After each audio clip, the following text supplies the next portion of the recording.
Absolument.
Okay, Rochelle, if you can just unmute. Rochelle, you're on mute. If you could just unmute, we're going to start.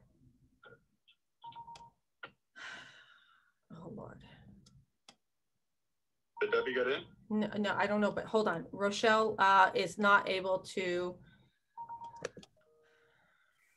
Hold on. Why am I getting so many emails? Ellie, can you unmute?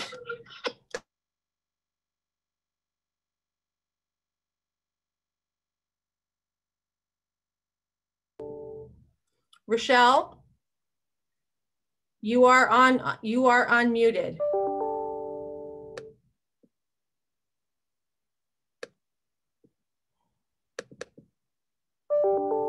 Oh gosh. Okay.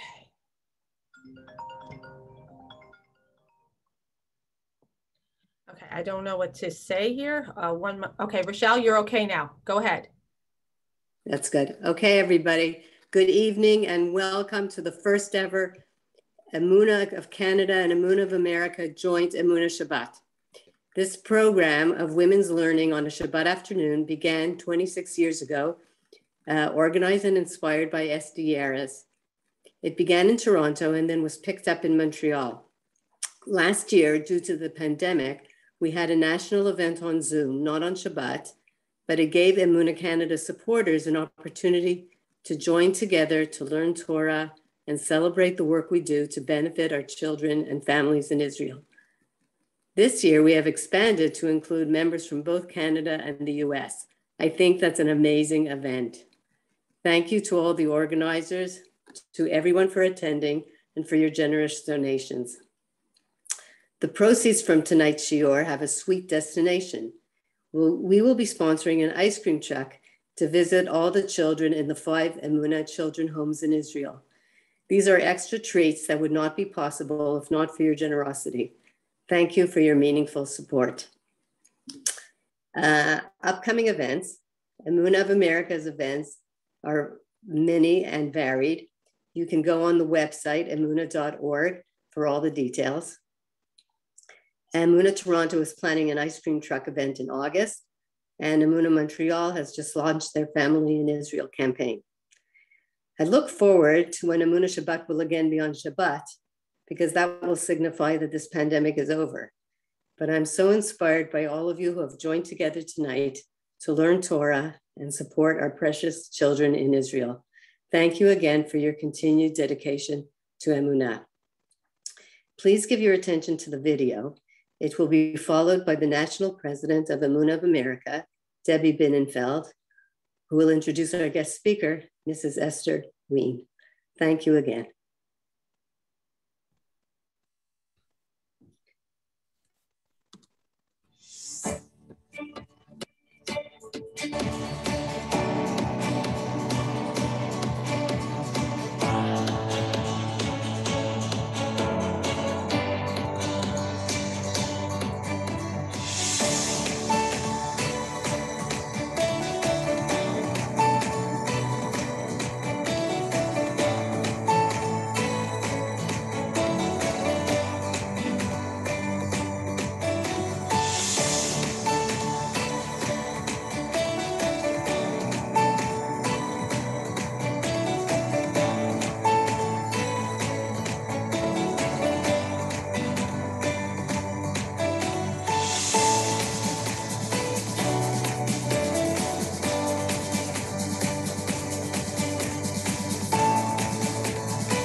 Hi, my name is Lori Zanisser. I am the CEO of Emunah of America. And unfortunately, Debbie cannot, let me remove the spotlight. Unfortunately, Debbie cannot be on this evening. She just can't get through for some reason. So we apologize, Debbie. I'm sorry that you can't get in. Anyway, I just want to thank everyone for coming. We're so privileged and honored to have Esther Wien this evening. I have known Esther for many years. And like many of us in the 5 towns have attended Esther Shears and have been inspired by her wisdom and knowledge. Esther has been teaching Jewish women for close to 30 years. She's known for teaching subjects such as Parsha, Tefillah, Navi, history on an intellectually advanced level, but gearing her shirim towards students with all levels of education. Esther has recently developed a groundbreaking short course on the foundations of Judaism entitled Judaism Take 2. This course, which is based on Kabbalistic ideas, will breathe new life and understanding into one's personal spiritual identity. Tonight, Esther will share with us what Emunah really means and explore the deeper layers of Emunah. Esther, I hand it over to you. Okay, 1 second. Okay. Where is this? There she is, sorry. Go ahead, Esther.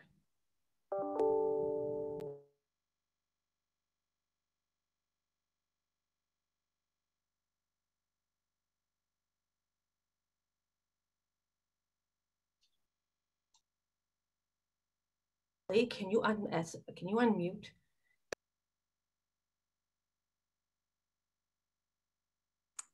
Okay, here we are. All righty, everybody. I wonder if I can put my screen on gallery view so I see all of you. Welcome all to this Emunah learning program. Thank you to all of you who run Emunah in America and in Canada and devote your lives to helping other people. And since this is a learning program, the goal tonight will be serious learning, all right? We all talk about Emunah. We use the word Emunah all the time. Our goal tonight is to delve deeper, peel away some layers, and get to a more profound understanding of what Emunah actually is. And it's very appropriate that your organization is called Emunah Women, because Emunah, believe it or not, is female. Now, what does that mean? Why is Emunah feminine? What's feminine about Emunah? And in order to answer that question, we're going to have to figure out what Emunah actually is. What is the definition of Emunah? And then ask why it's feminine. So what we're going to do now, how we always start, delving into any issue, is with the word itself. We always start with the word itself. What does the word exactly mean? So we're going to bring a bunch of sources from Tanakh that use the word Emunah, and guess what? In none of those examples does Emunah ever mean what everybody thinks it normally means, which is faith. Most people, if you ask them what Emunah means, they say to believe. I have Emunah, that there's a God. I have Emunah that God took us out of Egypt. I have Emunah that Mashiach will come. And they feel very legitimately justified defining Emunah like that because, hello, we have the 13 Ikrim and it says, Ani Mamin. But the truth is that we absolutely, as a Jewish nation, do not rely for any of the foundations of our faith, of our religion, I'd say, on faith. No, we're not supposed to believe that there's a God. And we're not supposed to have a leap of faith that Hashem took us out of Mitzrayim. And we're not supposed to have any leaps of faith at all when it comes to the facts, the truths that have been established, experienced by our nation, revealed. There's no leap of faith. There's no hopeful, wishful thinking. Emunah never, ever, ever means faith in terms of, I don't know, I believe that it is so. I trust that it will be so, but I don't know. It never, ever, ever means that. In fact, where Emunah comes into play is not so much in determining or establishing truths Not at all. That's something totally separate. Truths are established, effectively, permanently by God in many different ways. Har Sinai, the exodus from Egypt, those are all established. Emunah does not have anything to do with that. Emunah has to do with something else. Emunah has to do with being ne'eman. Now let's look into a couple of psukim. Okay, some of these psukim you might be familiar with. There's a pasuk in Yeshayahu, if you want to write it down, chapter 22, pasuk 23. There's even a newspaper that has the same name, Yated Ne'eman. The pasuk says, Tekativ Yated B'makom Ne'eman. I will fix, like a stake, when you put in a tent, I will fix it securely. I will stake it in a place that is ne'eman. So what does ne'eman mean here? It doesn't mean wishful thinking, a belief. No way. I will put a stake of a tent in a place that is ne'eman. Ne'eman here means secure, steadfast, trustworthy, a place I can rely on, a place that can hold the stake, something that I can rely on, that it will protect and secure this stake that I'm digging in here, that the entire structure, I can feel confident, is secure because the place where the stake is driven into the ground is very solid. So ne'eman means steadfast or solid or secure. Okay. In Nehemiah, when he's describing HaKadosh Baruch Hu, God describing Abraham, he says, Umatzasa es levavo ne'eman lefanecha. You found, and here I have to just make this super clear. Whenever you see the word leiv in Tanakh, it doesn't mean the heart. It doesn't mean the passions. It means the mind. It always retranslate it. They didn't have a different word for mind. They used the word leiv. And so what it says here, Umatzasa es levavo ne'eman lefanecha, what that means about Abraham is that God found that the way he thought, his concepts, the way he saw the world, his worldview, his understanding was solid, reliable, predictable, meaning he wasn't wishy-washy. He knew what was right. Took him 75 years to figure it all out and discover it more and more and more and more. When he came to an understanding of how this world runs, the concept of a single God and God's intervention with humanity and God's providence, he never deviated, never deviated. Even when he was younger, with that whole story of the fiery furnace, never deviated. He was steadfast. Steadfast means that once the steadfastness is established, you can rely on it. It never falters. In Sefer Devarim, in Bamidbar, it refers to Moshe, okay? And in Vayikra really also refers to Moshe as Ne'eman, B'chol Beiti Ne'emanhu. Now, it cannot mean about Moshe that he had the most blind faith as everyone, that he believed the most. He was the greatest Navi that ever lived, the greatest prophet that ever lived, which means that he had the closest possible experience of the presence of God that a human being could ever have. So he didn't have any faith. Rather, what it means is that he was the most loyal and steadfast and reliable among all of the other people that ever merited, all the other prophets that ever merited to have some sort of flow of ideas into their mind from God. He was the one that God could rely on the most. In which way? To convey everything accurately and to transform the world with how he conveyed God's messages. He was the most reliable. Nothing would be lost in the transmission. And that's why we trust the Torah today. So what we're establishing here is that the word emunah, which is built off the root of aleph, mem, nun, the aleph, the mem, and the nun, is what it means when it's used, when it's conjugated. It means trustworthy, committed, absolutely loyal, committed, steadfast. That's a good word. That is unshakable. We're talking about a devotion to something that's unshakable, a commitment to stay true to something that is unshakable. Okay, we're talking about a commitment to truth, to stay true to something. The question is, what does one do with a commitment to stay true to something? You need a something.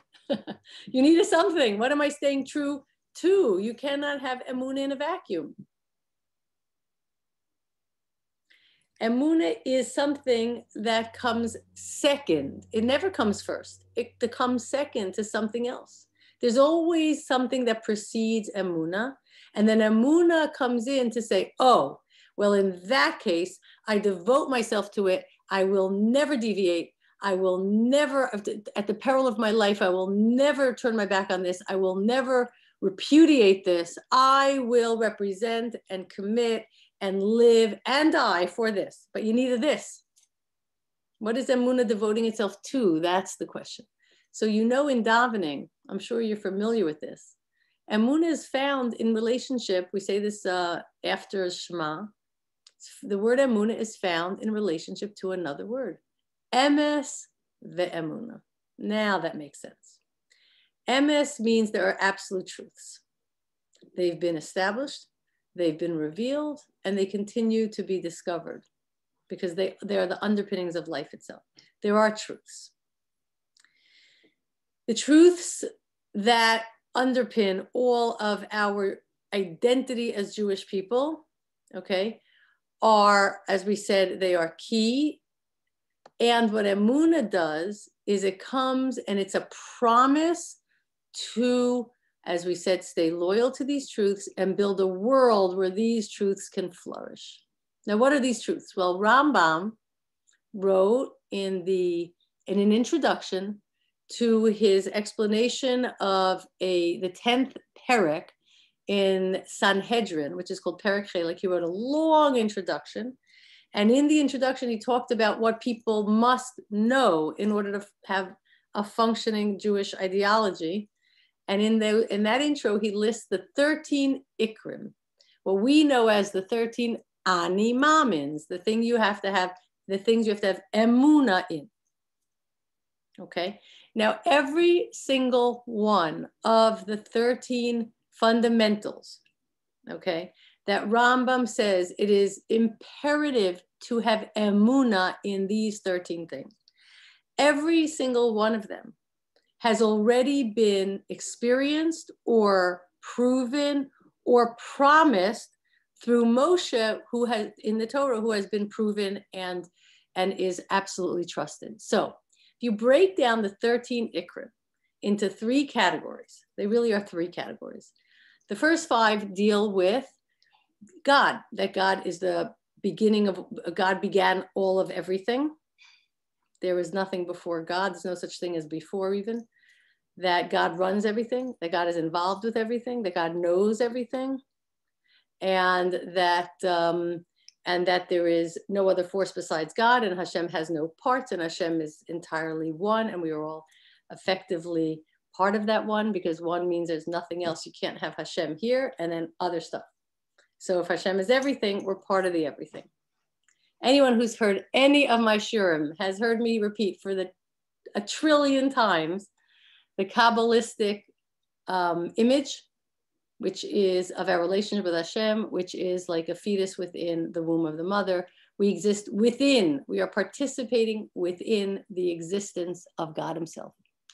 God's entire creation, everything that exists, 150,000 species of palm trees, et cetera, in all areas of creation, from the macro to the micro to everything. All of it is God's creation. Another word for creation is self-expression. It is all God's self-expression. And we, human beings, are the most concentrated form of Hashem's self-expression. It lives in us in its most concentrated form. And that's why human beings want to express themselves, because we are like God. And that's what society is all about today, by the way. This is what society is understanding. They're just not knowing how to use it correctly because of the emes and emunah balance hasn't yet found its proper equilibrium. What do we mean? There are truths that are the underpinnings of the world itself. The first is all about Hashem's existence. There is a God. We exist within and participating in and part of Hashem's existence and part of Hashem's self-expression. Yes, we are the most concentrated form of Hashem's self-expression. Correct.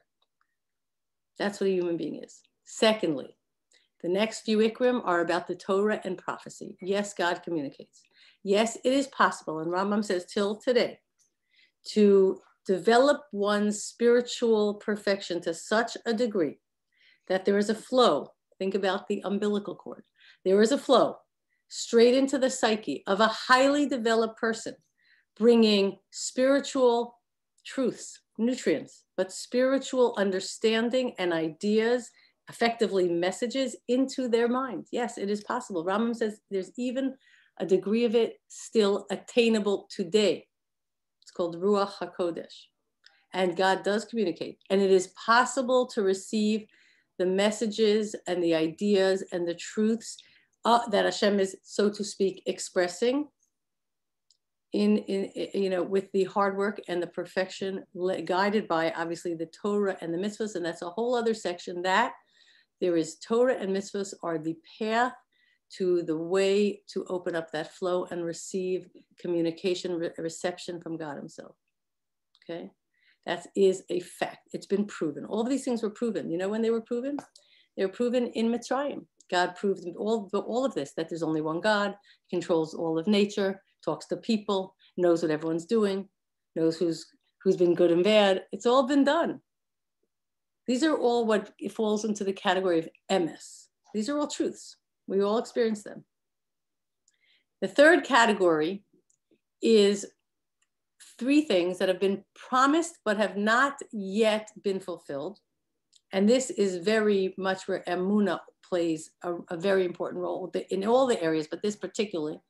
And that is Mashiach, the institution of justice throughout the world, where finally good people get good happening to them and the bad people get their punishment, like actual justice, which we don't get to see that often. And Tchias HaMesim, Mashiach, justice, and Tchias HaMesim, reward and punishment as they call it, and Tchias HaMesim. Now Mashiach hasn't come yet, and Tchias HaMesim hasn't happened yet officially as we, as it's this, destined to be in the future beyond the days of Mashiach. However, what Emunah is, emes and Emunah. Emunah is our work. Okay, emes is not our work. God revealed himself in Egypt. God revealed that he controls everything. God spoke to people. This is not our work. Our work is not the emes part. That exists, not the truths. The truths exist. They exist and they explain everything that's happening in the world. And they're described in the Torah, explained in the Torah. But our work, the work of humanity, is Emunah, which is to commit to live by these truths. To commit to live, despite whatever's going on in the world around us, to commit to live with a steadfast confidence. It's not faith at all. It's not blind faith at all. It's a steadfast confidence that no matter what's going on around me and whatever, all the ideologies that are coming up and, coming and going, okay, I know that a human being is not nothing, is not purposeless, that a human being isn't some sort of accident, that a human being doesn't have to invent their identity out of thin air. I know that a human being is a creation of God, and not more than that, a participant in God's existence. And that's where that's where the ability and of course the natural tendency to value every human being and every creation and the environment and animals, everything, because it's all God's self-expression. And if we can't see that in the world around us, then we don't even have a clue who we are and what we are. So the idea that we know this is true, we know what a human being is, we know why a human being is unique and special and sacred and needs to be treated as you Emunah women are committed to, with dignity and care, no matter what. Judaism does not discriminate. It's the most anti-Jewish thing in the world to imagine that some of God's self-expression has less value than some other of God's self-expression. The only difference is that some people know their value and their stature as participants in God's, God's, as we said, creation, God's self-expression, and some people have no idea. And therefore they don't really know what to do with their lives.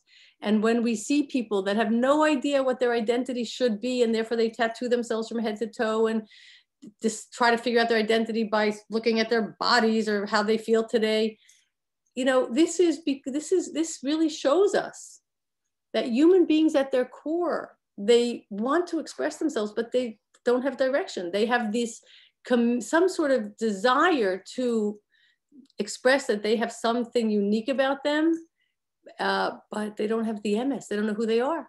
They don't know who they are because they've forgotten all about the MS, what's been taught to the world a long time ago. And was taught to the world a long time ago at the time of Yetzias Mitzrayim. And it was not just a lesson for the Jewish people, it was a lesson for humanity, right? It was effectively the beginning story of our entire national existence, right? The story of our national existence begins with Yetzias Mitzrayim, with the Exodus from Egypt. And do you know what the Exodus from Egypt is, really? It's a divine protest against human beings devaluing other human beings and not seeing in another human being a divine being, someone who's channeling some aspect of God himself. That's what it is. It's a protest against devaluing human being. And that's who we are. And so we commit to that. That's where we commit to living like that, even if the rest of the world has forgotten all about that.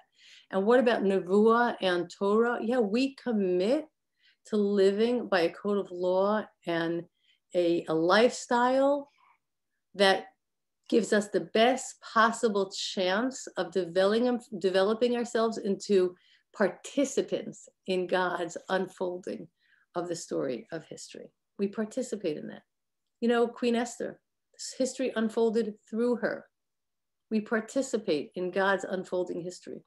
And that's because we know that God is at work and there is a communication and there is providence. And it doesn't matter what the rest of the world thinks, that it's random and nothing is, and there's nobody watching. We're committed to a very, very, very different view.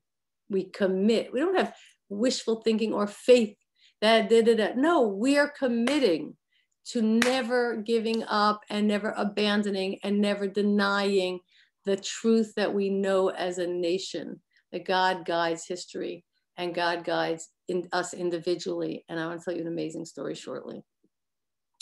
And what about Mashiach and Tchias and the resurrection of the dead in the future? We are committed to the promise. We are committing ourselves to never lose faith or to be disheartened or to be too impatient that we give up.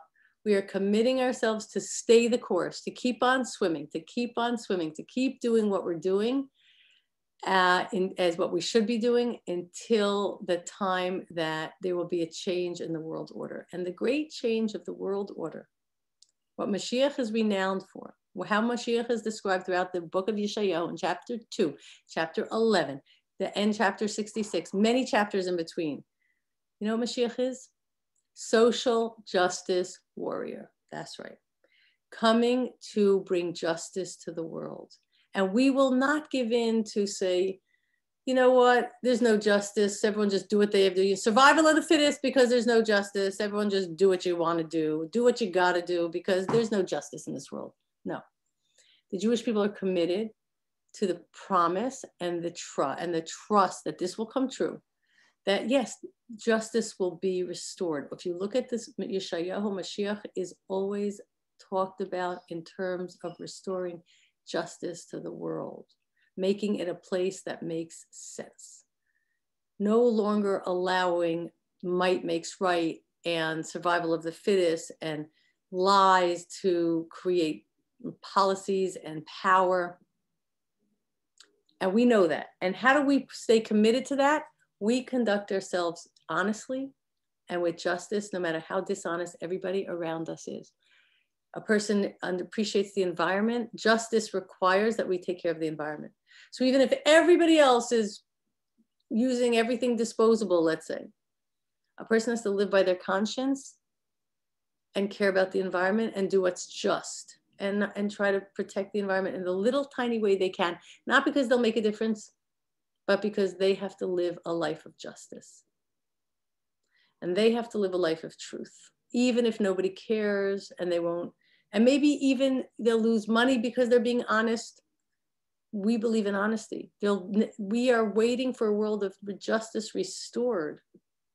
And therefore we remain just all along the way, no matter how much it doesn't pay, so to speak. So Emunah is a commitment to the truths that we saw, that were experienced, that became the driving forces of the world, of the spiritual world. The world is going in the direction that all these great truths will be eventually well known and by everyone. And that's why Emunah is female. And what I mean by that is, in Kabbalistic language, whenever there is a expression, okay, of self that comes from outside of us, that is called male. Male, just think about it. In the physiologically, a male in intimacy, in any one act of intimacy, releases, I think it's 500 million sperm. What that means is self-expression, infinite potential. But what do you do with it? What do you do with all that potential life, or metaphorically, potential worlds that can be built? What do you do with it? You need a woman. You need a receiver. You need someone to accept it, to promise to build it, to commit to it, to be steadfast. And the female, and don't forget males and females, physical males and females are just analogies for much greater forces going on, much greater forces called male and female. The physical female is a perfect analogy, because what does the female body do? Devotion, steadfast, commitment, building up the potential world, that potential life that came from outside, okay? Outside the male is the force called emes. Emes is male. Emes means Hashem reveals truths to the world, splits the sea, says, I am God. Hashem reveals truth. Hashem speaks to people. Hashem makes promises. That's all from outside of us. That's called male, okay? Again, a human male is just an allegory for this. And then the nation of Israel, and we are the light to the nation. So by extension, all of mankind, the human race in totality, is moving forward through the guidance of the Jewish people, who were the first to commit to this, the first to promise to stay steadfast to these truths. We committed to them, to these truths, and we therefore live by them, and we devote ourselves to them, and we're relentless, and we do not give up. And no matter how much effort it takes, just like a woman who's in pregnancy, gestating, that life, this steadfast commitment. That's what it is. And that is Emunah. Emunah is therefore female. Emes is male, Emunah is female. Emes, so to speak, builds a house that, Emunah builds the house that Emes can dwell in. Emes revealed, truth revealed, but without anyone committing to it and living by it and fighting for it and sacrificing for it and even dying for it, it goes nowhere. It dissipates. It's forgotten in no time. We all know in our own lives we've had epiphanies and insights, but if we don't commit to making them part of our life in some real way, we forget them. We forget them. We're always inspired by this or that, but it comes down to a commitment to build it into our day-to-day routine, to put it in our calendar, something.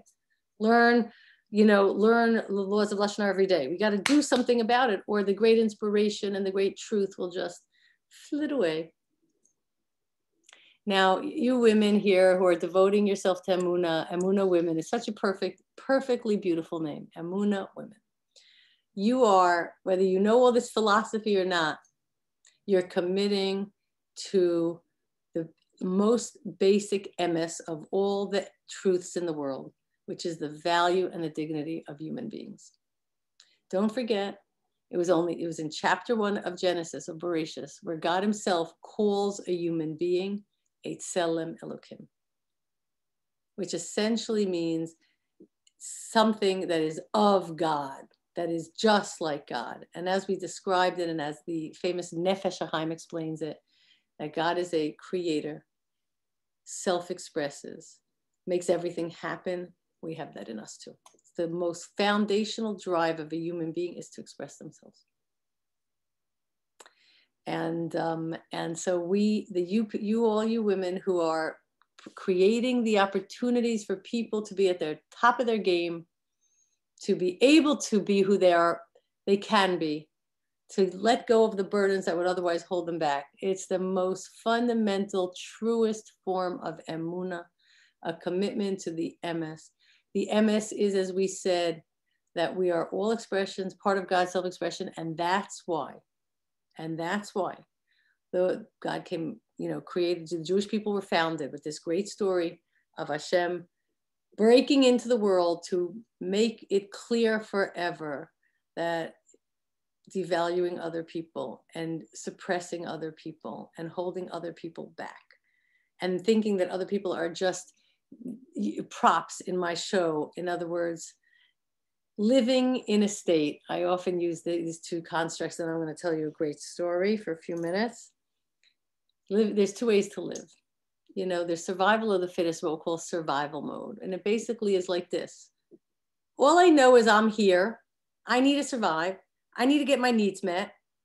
That's all it's about. And whatever resources I have, I'm going to use them to get my needs met. And either you're my ally if you help me get my needs met, or you're a foe, you're a threat to me, you're an enemy if you get in my way, and then I'm going to get rid of you. It's called survival mode. And everybody looks at each other as a potential threat or competitor. And then everyone starts devaluing everyone. And you want to get all the horrible things. Everybody tries to diminish the other person, exploit the other person, take advantage of the other person, and finds every vulnerability, race, color, ethnicity, whatever you want, to exploit other people and to harm and to just basically get an advantage at someone else's expense. But then there's the alternative. We call it creator mode. It's when we have an identity. We have the emes. We know chapter 1 in Bereshis. We know who we are. We know we're part of Hashem's self-expression. And so is everybody else. And then everything changes. And we look to other people for what they have to offer. And we look to the Torah to teach us how to live like that, how to live with that creator mindset, how to overflow with expression that is true expression, not expression that we invented out of a vacuum, but expression of a human being that is channeling God himself and emulating God in all the positive ways that we know about. So these are our options, and you've chosen well to support people of every sort of person in Eretz Yisrael, young and old, females and males, I'm sure, helping everybody achieve their best. And that is really the goal. That's what everyone is supposed to do. That is what Emunah does. It attaches to emes, the ultimate emes of the value of a human being, and it builds it. And here, let me tell you a story. If we have a few more minutes, how many, do I have 5 more minutes? Absolutely, yes. This is a really true story. It was in the news. It was out there. You could probably Google it. So talking about commitment to what's right and to the value of another human being. So where do we start? So I have a friend. Her name is Gitti Allman. And she's a very close friend of mine. And about 2 years ago, in the middle of 2019, she thought she saw an ad that said, "We're looking for blood donors. Please reach out to us if you have B positive blood, because it's a very rare blood type." So she goes, "Sure." So she sent an email back. "Yeah, I'm happy to donate, some B positive blood." So they sent her back a letter that said, "Thank you so much for offering to donate your kidney. We would like to contact you about arrangements." So she's like, "I never said donate my kidney." But the idea was in her head, and she was like, "I don't know, let me think about this." So it took her a little bit, and she started researching it. And she said, "You know what? There's this wonderful organization called Renewal, and you might be familiar with it." And she said, "Okay, you know what? Actually, I think I'm going to donate my kidney." It was like, now I want to say something. She has her own challenges in life. She's amazing, and she has a beautiful family, Baruch Hashem, but she has her challenges. And she wanted to be in a position to give, to really give in a substantial way. She's overflowing with a spirit of generosity, and she wanted to give. She was, you know, overwhelmed very often with kindness that people did for her, and she wanted to give. She says, I'm going to give a kidney. So the process starts. Now, usually it's about a 3-month process until you get cleared, but it took 6 months because, I don't know, they wanted to test this and they wanted to test that and this and then until her appointments. And she gets cleared somewhere, I forgot the exact day, but it was like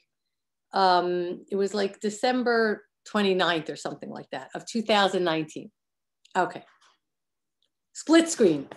On December 19th of 2019, I don't know if you heard about it, I'm sure you did, there was a terrorist attack in Jersey City on the Jewish school. There were shooters trying to basically get into the Jewish cheder, the elementary, the little kindergarten thing there, whatever, the elementary school.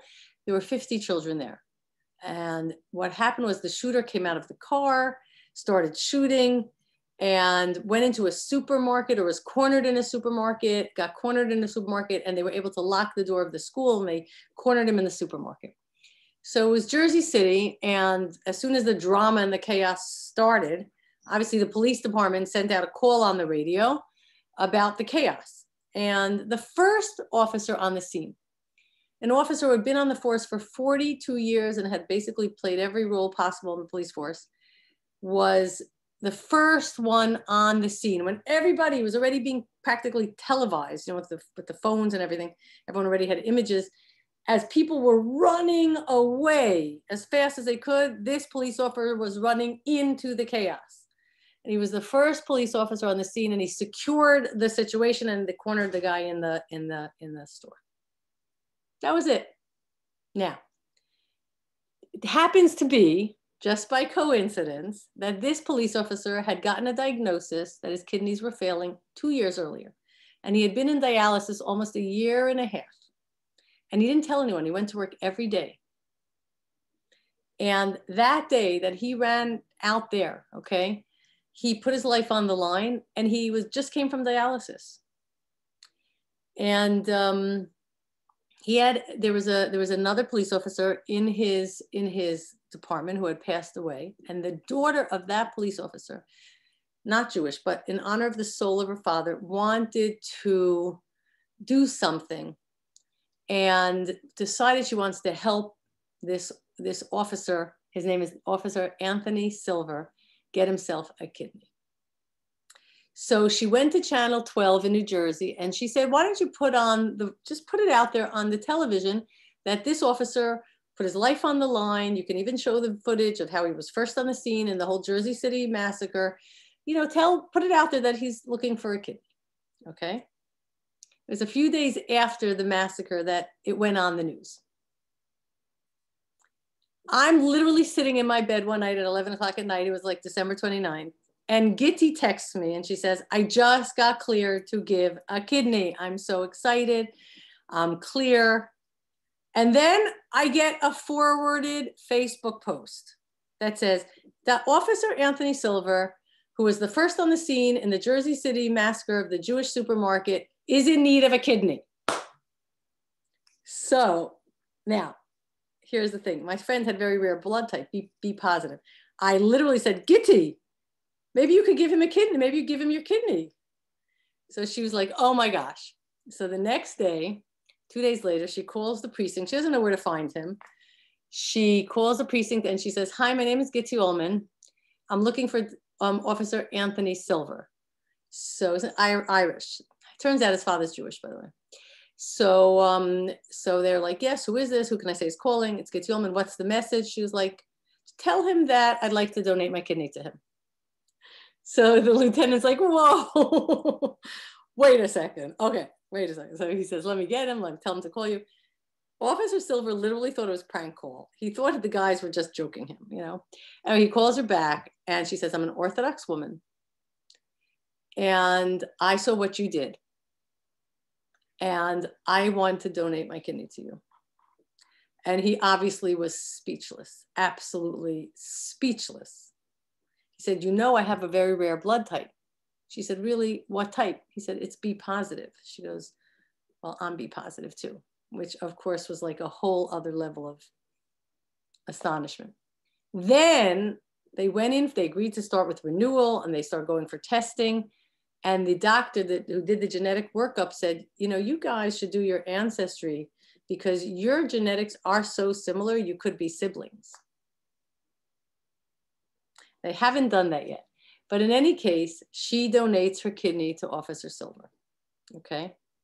Now, what's going on here? What are the forces in play? And of course, we had an event for them just a couple nights ago, and he gets up to speak, and he is the most humble, simple, good, devoted person, the epitome of a human being, religious man, you know, church-going religious man, the epitome of a human being who is committed to justice and the dignity and the well-being of other people. Just like that.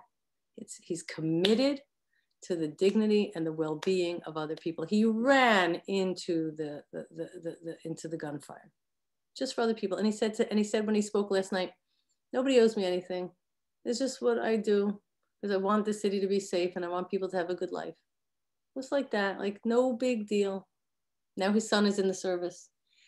An incredibly humble and noble person. And what's on display here is very powerful forces. Forces of not just MS and Emunah, but also forces that relate to these forces, which are forces called tzedek and mishpat, justice and kindness. Justice and kindness. You know, my friend Gitti, she wanted to do a kindness, but giving it to him was justice. And a commitment to doing her part to bring a little more truth to the world, a little more truth, a little more MS. You know why? Because today police officers are being devalued. They literally give their lives. Of course, there's a bad apple here and there, but by and large, they literally sacrifice their lives for us. And she wanted to bring a little more MS and justice, because justice is truth, into the world. She was motivated by kindness, but she chose him out of justice and MS, wanting to commit herself to build up the value of justice and MS in the world. And what he did every day, kindness of his heart to bring justice into the world. The human being in our core, if we're not corrupted, we want a world of MS. We want a world of justice. We want a world where people are valued. We want a world where every human being is treated with dignity. That's the world we want. Because when everyone else is doing better, we're all doing better. And in order to do that, we need a commitment to that, a commitment to helping other people live in a fair and just world. And yes, what we're taught, and today, if you look outside in society, and with this, I'll wrap up and you can tell me your questions. You look around the world today, there's a lot of people that want to devote themselves to justice, but they don't have a clue what justice is. It's all misguided, lots of corruption, lots of imbalance. But there's a yearning. Don't underestimate the yearning of even the most misguided people to really sacrifice for what they believe is justice. Okay, what's needed is MS. You see, we have the MS. When Rambam puts the 13 Ikrim, he says, we have the MS. It's all been established. Now we just have to devote ourselves to it. You can't invent the MS and then devote yourself to it. Okay, that's what's happening today. Some sort of invented, retrofitted MS, and then we all devote ourselves to it until it destroys everything around us. What we're saying is, no, there is a real MS. There's a revealed and established MS in the world. And we have to commit to that MS. And the way to do it is the Torah is our guide. And the mitzvahs of are our guide. And even a holy, holy, righteous Gentile like this man who's keeping the 7 mitzvahs, the righteous Gentile also has what we call a portion in the world to come. Of course, and every single human being on earth is meant to operate like that. Every human being on earth is supposed to operate in a way where they know their value. They know the value of every human being. They know they're part of God. Every human being has an neshama soul. Every human being is created in Tzelem Elokim. And every human being should know it and know it about themselves and about other people and commit to living like that. That's the world we're waiting for. That's the world of Mashiach. And we stay true to the Torah and the mitzvahs and the lifestyle, knowing that this is what we're going to hold on to it. No matter how crazy the world around us is, we're going to hold on to it because it's the only real thing. We're committing to it. It's going to eventually be revealed in the whole world, eventually be known in the whole world. Eventually, there will be a great change in the world order. And until that time, we are living by our conscience. We're living committed to this MS. So I wish you all a lot of strength and opportunities and hatzlacha in all your wonderful work. Okay, thank you, Esther. I just want to know, before we sign off, you did indicate you would answer some questions. So I have asked people to put your questions into the chat and I will read them out to you. So someone said, how does it fit in? I think they were referring to Tichayat Hamatim. Resurrection of the dead. That the resurrection of the dead is a topic that has, you know, it's a what's the word? Esoteric concept, but it has to do with the ultimate restoration of life as it should be, where there's a synchronicity between God's truth and the self-expression of God himself, and there's a synchronicity in the way human beings live, that there's a rebirth of humanity living in total synchronicity to our core, our root identity, our godly self. That is part of it. That's Tchiyat HaMetim. Okay. Someone is, Layla Lehman is asking, why does the Amida refer to it in the present tense? Mechaya HaMesim, very good. Oh, well, you know what? I want to tell you something. I have a course called the 13 Ikrim. We are now in the 12th Ikar. There's only 13. The last one is Tchiyat HaMetim, and we're going to be talking all about it. It's a whole discussion in and of itself. You can go on Torah anytime in a couple of weeks after the summer. We're breaking for the summer, and catch Ikar number 13 of the 13 Ikar series, and we'll learn all about Tchiyat HaMetim. How's that? That's great. Thank you. Okay, so now I'm going to ask Esti Yaris. First of all, a shout out to Elaine Jenisov, who is actually the brainchild behind Emunah Shabbat. Mrs. Ween, as co-chair of Citywide Emunah Shabbat in Toronto, I want to thank you so much for your presentation. We, of course, as you mentioned, are Emunah, and this is Emunah Shabbat, and your insights into Emunah were absolutely enlightening. I particularly enjoy the Emet and the Emunah and the male and the female part, but the whole thing was absolutely enlightening. You've given us a lot to think about, a lot to contemplate. And I know you said that Lev is really the brain. Yes, you reached my brain, but you also reached my heart. You are a teacher par excellence. And I think that every little box here, we were all your students tonight. I want to wish you good health. I want to wish you gesund and briut to continue spreading Torah and enlightening all of us. Thank you so much. And to all you ladies from Toronto, Montreal, Hamilton, Vancouver, New York, New Jersey, Chicago, Detroit, and I'm sure I left out a whole bunch of places. Thank you so much for joining us for Emunah Shabbat.